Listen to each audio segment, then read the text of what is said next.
There was another myth that you met in Berlin before she became a myth. It's Marlene Dietrich, and you used her later as an actress. Yeah, we made 2 pictures together.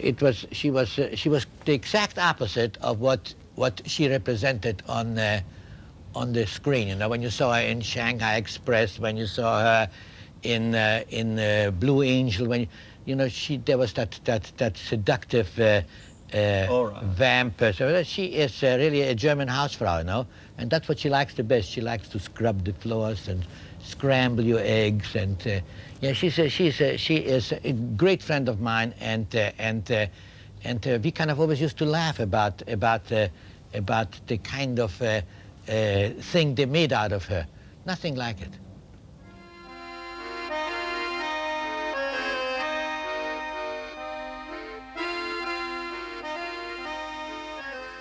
When you went to shoot, for instance, after the war, Foreign Affair, how was Berlin, since you had left it 15 years before? Oh, it was a totally different world. But I had been in Berlin long before that. In 1945, I came to Berlin when I was with the army. It was fascinating, I tell you, to leave afraid for my life and then come back, as one of the conquerors, as it were. When you shoot, when you make a film, you throw old taboos, old totems, you don't respect, you show things as they are. I mean, for instance, Kiss Me Stupid, that's a very important film because you raised the hell in America. What was, Well, I raised hell, I don't want to give you the feeling that I'm such a rebel against the establishment. Not at all. The trouble with Kiss Me Stupid, which actually was a very chaste picture, was about a man who is caught. It is that eternal drama between duty and desire. He's a songwriter. He wants to sell a song to a popular singer. On the other hand, the singer wants to have an affair with the wife of the composer, and he does a substitution. Not only that he did not permit his wife to have an affair with the thing, he substituted her with the prostitute, and then he protected even the prostitute. It was really a very innocent picture.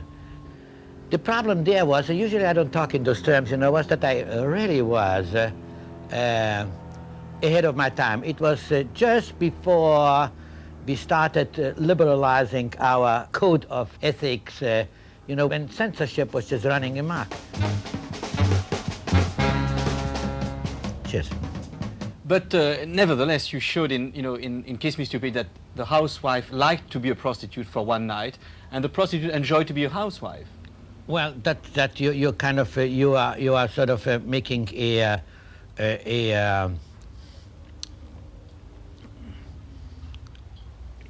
kind of a parallel sort of thing, which makes which makes you such a good newspaper man.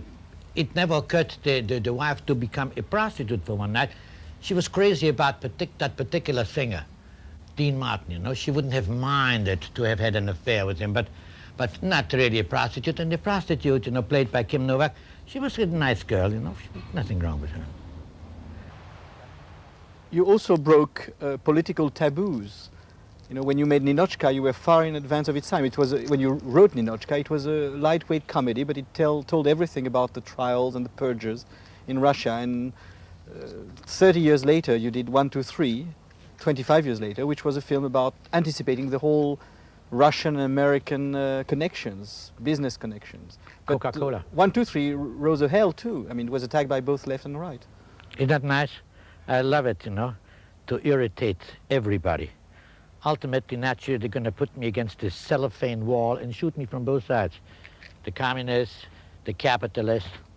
I love it. Why did 1, 2, 3 raise such a hell? It did not. 1, 2, 3 didn't raise any hell. Didn't raise enough hell.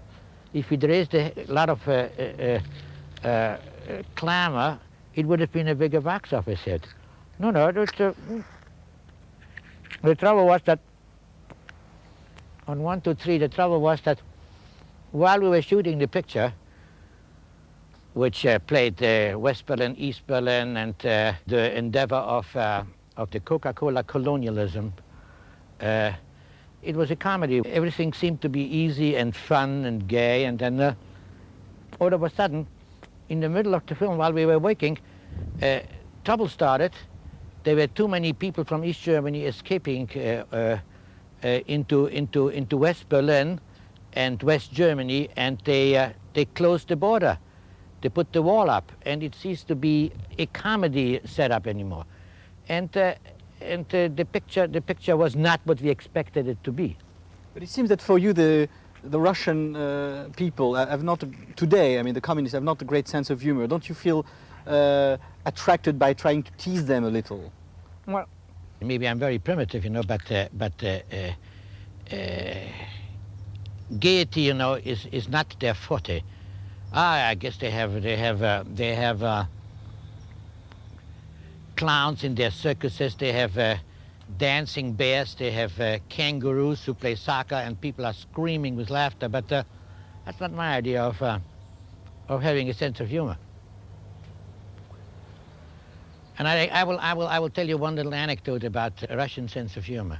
We were in Berlin and we were shooting 1, 2, 3, and they invited us to the East German film club called Die Möwe, the Seagull. We went there, and they had just run their apartment, and they said it was marvelous, it was wonderful, and it really showed up the depravity of the capitalist system, how a man can further his career by filthy tricks, by giving away the key to his apartment. And they said, you know, very typical of America, typical of New York. And I told them, look, a story like this could happen any place. It could happen not just in New York, it could happen in Stockholm, it could happen in Buenos Aires, it could happen in Tokyo. It certainly could not happen in Moscow, I must admit to that. And they were very, very pleased, you know, that it could not happen in Moscow. And then I told them why.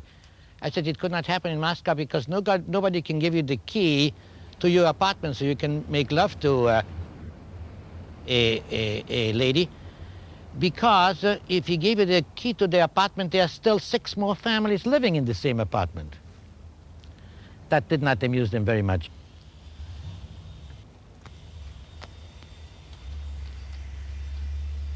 You ran out of questions, huh? No, Just as well. Almost 30 years after Sunset Boulevard, you made Fedora, and of course, there are echoes of the first film in Fedora. By echoes, you mean echoes. You know, both of us have a nice little accent. Well, all I can tell you is, Michel, if it's an echo of Sunset Boulevard, I'm very proud. And I think it was very smart to try and make a picture with echoes of a very successful picture of mine. The stupid thing would have been if I would have repeated on a failure of mine. Do you agree with that? Yes, I think so. Yeah. I also think that you are very far from Norma Desmond and Fedora because you don't live in a dream, you look for reality. And I think Sherlock Holmes is very close to you. I mean, he's a collector, he's an inquirer, he's a man who wants to look for the truth. Yes, he is also a dope addict, and he is also, in some versions, maybe homosexually inclined, having something to do with Dr. Watson. But he's bright, he's smart, he is enigmatic, and I'll buy that. It's fine. You think I'm Sherlock Holmes? Okay. And he's a rational man who is afraid of giving way to too much emotion or too much passion. You don't think I'm emotional or passionate? Do you want me to mention some names? You want to ask some people? Well, I think in a way that your later films, like precisely Sherlock Holmes and Avanti, have a more mellow mood and more romanticism. Don't say that. That scares me. I must stop that. I don't want to be known as that.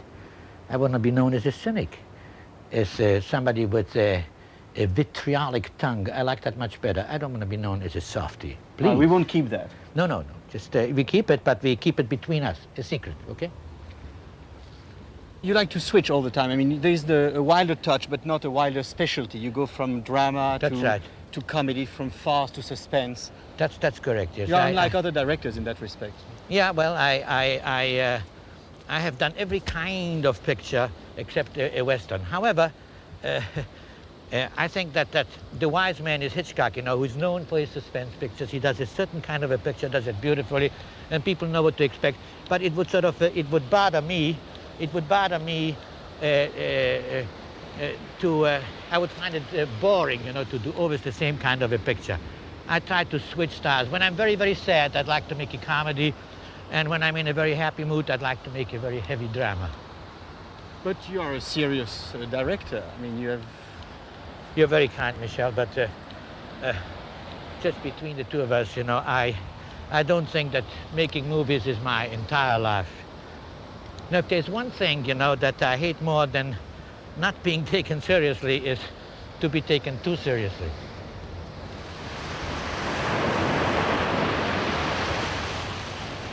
And when you say that I'm searching for truths, and so on, so you French sure know how to flatter somebody. I'm just trying to make a living.